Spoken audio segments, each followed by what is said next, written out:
Metode pembuatan perencanaan penyuluhan partisipatif. Dari pengertiannya, metode itu sendiri sebagai cara-cara penyampaian materi penyuluhan melalui media kepada khalayak sasaran. Sedangkan penyuluhan partisipatif adalah pendidikan luar sekolah atau non-formal bagi penyuluh dan juga bagi khalayak sasaran. Upaya untuk memperdayakan dan mengembangkan kemampuan untuk memecahkan masalah sesuai dengan kebutuhan dan kondisi pada wilayah masyarakat atau khalayak sasaran itu sendiri. Kemudian mulai dari keadaan masalah. Keadaan masalah terbagi menjadi dua, ada keadaan dan masalah. Keadaan itu sendiri merupakan fakta yang ditunjukkan oleh data yang terdapat pada saat akan disusunnya suatu program.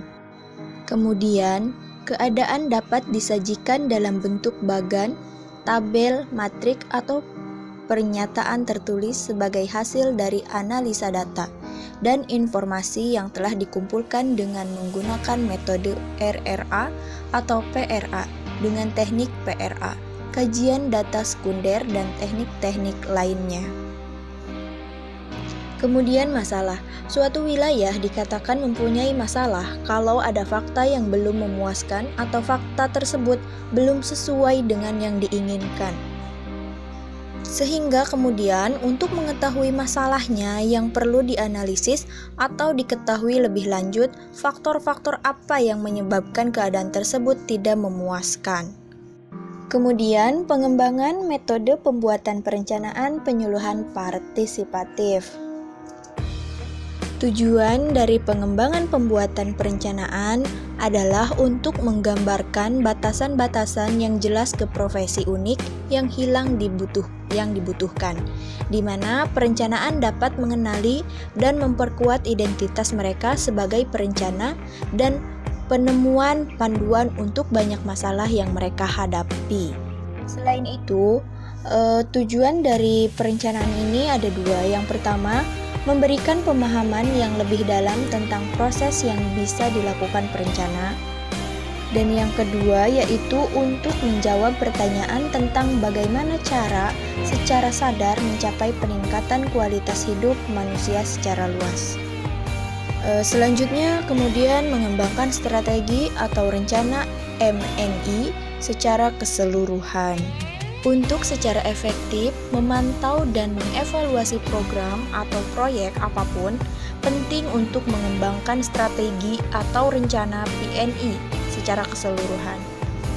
Kemudian ada poin-poin yang harus diperhatikan dalam pengembangan perencanaan.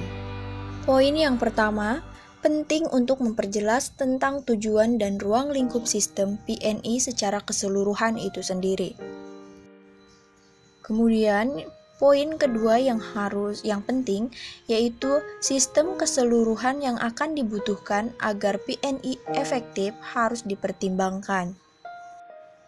Ketiga, sangat penting untuk merancang proses pembelajaran yang melibatkan staf, penerima manfaat, mitra, dan yang mendonor. Keempat, seluruh sistem PNI harus dikembangkan seputar penggunaan informasi. Dan kelima, penting untuk mengenali perbedaan antara pemantauan kemajuan secara teratur versus evaluasi berkala dan mendalam dari beberapa bagian atau keseluruhan program atau proyek. Keenam adalah tanggung jawab untuk PNI harus sangat jelas dan eksplisit dalam kerangka acuan apapun, dalam uraian tugas dan menjadi bagian inti dari sistem pemantauan dan penilaian kinerja staf. Kemudian poin terakhir yaitu poin ketujuh adalah jadikan rencana PNI visual sehingga setiap orang menyadarinya dan tanggung jawab mereka.